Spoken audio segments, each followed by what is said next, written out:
नमस्कार, मैं हूं योगेश कुमार और आप देख रहे हैं IBN भारत।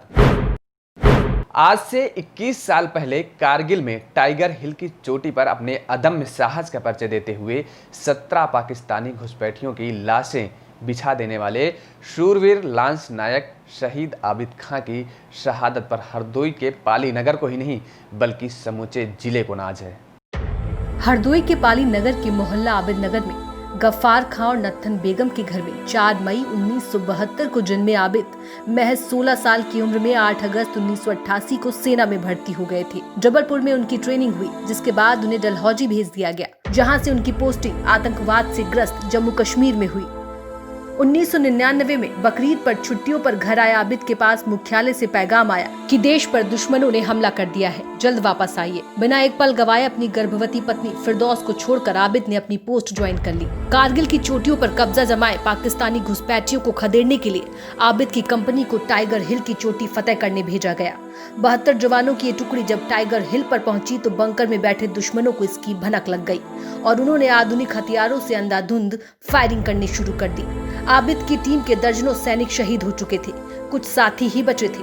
तारीख थी 1 जुलाई 1999। आबिद ने अपनी राइफल को मजबूती से थामा और अपनी जान की परवाह किए बगैर दुश्मनों की ओर बढ़े तो दुश्मनों ने जबरदस्त गोलीबारी शुरू कर दी। लेकिन सेना मेडल से सम्मानित हो चुके आबिद की वीरता के आगे पाक घुसपैठिए नहीं टिक पाए। आबिद ने एक एक करके 17 पाकिस्तानी घुसपैठियों की लाशें टाइगर हिल की चोटी पर बिछा दी।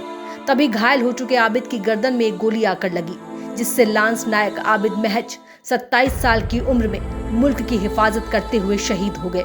बाद में उनके बचे साथियों ने टाइगर हिल की चोटी को फतेह कर लिया, लेकिन उस खुशी में शरीक होने के लिए मां भारती के सपूत आबिद की सांसें थम चुकी थीं। हरदोई जिले के एकमात्र कारगिल शहीद आबिद का शव पूरे सैनिक सम्मान के साथ नगर के बरगद चौराहे के पास सुपुर्द खाक कर दिया गया।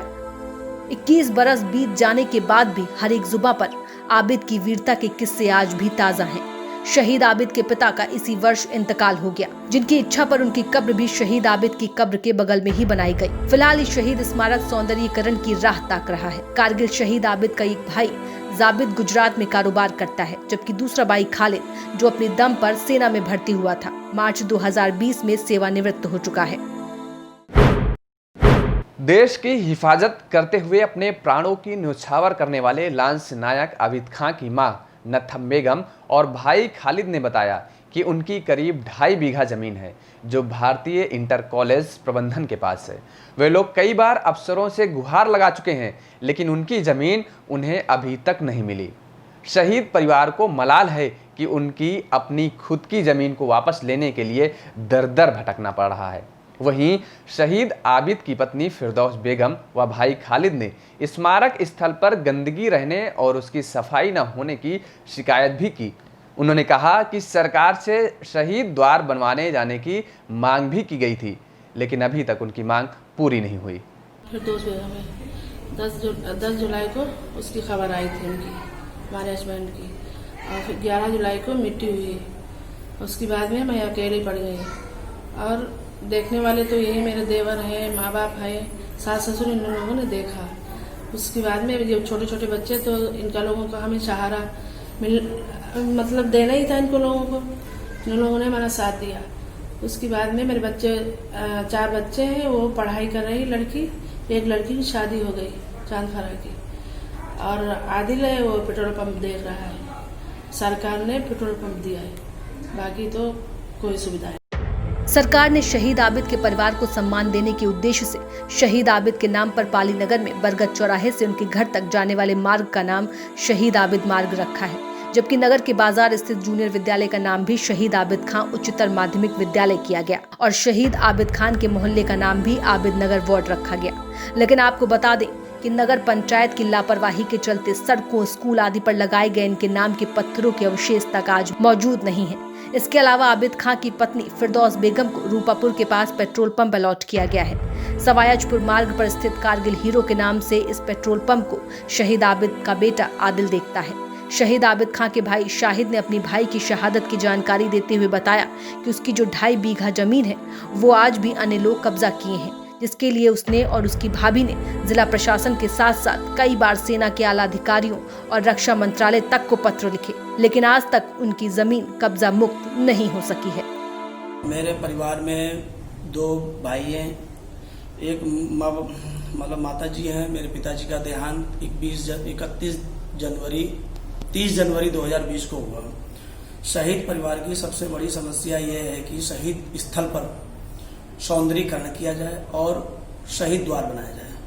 शहीद परिवार की दूसरी सबसे बड़ी समस्या यह है कि हमारी पुश्तैनी जमीन है जो घाटा संख्या 271, 273 भगवंतपुर अंदर टौनरिया में स्थित है। उस जमीन पर दबंगों ने कब्जा करके रखा है। हमारी भाभी ने इस जमीन के लिए प्रशासन को एसपी, डीएम, एसडीएम सभी को पत्र दिए, लेकिन किसी ने संतोषजनक कार्रवाई नहीं की। मेरी भाभी ने प्रशासन को एसपी, डीएम, एसडीएम को सभी को एप्लीकेशन दिए, लेकिन किसी ने संतोषजनक कार्रवाई नहीं की।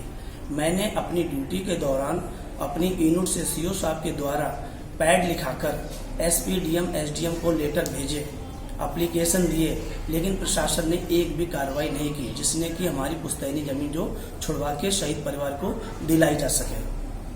मेरे भाई का डेट ऑफ एनरोलमेंट है 8 अगस्त 1988। उनकी डेट ऑफ बर्थ है 4 मई 1972 और डेट ऑफ डेथ की डेट है 1 जुलाई 1999।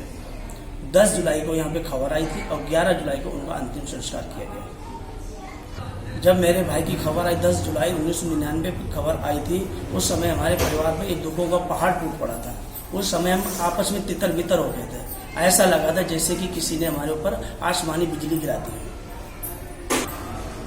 सरकार की तरफ से शहीद परिवार को घोषणाएं बहुत की गई, लेकिन प्रशासन ने शहीद परिवार के साथ में जितनी घोषणाएं की उतनी घोषणाओं पे खरे नहीं उतर सके, जब बल्कि उसकी जितनी घोषणाएं की उस घोषणाओं पे मलम लगा दिया गया।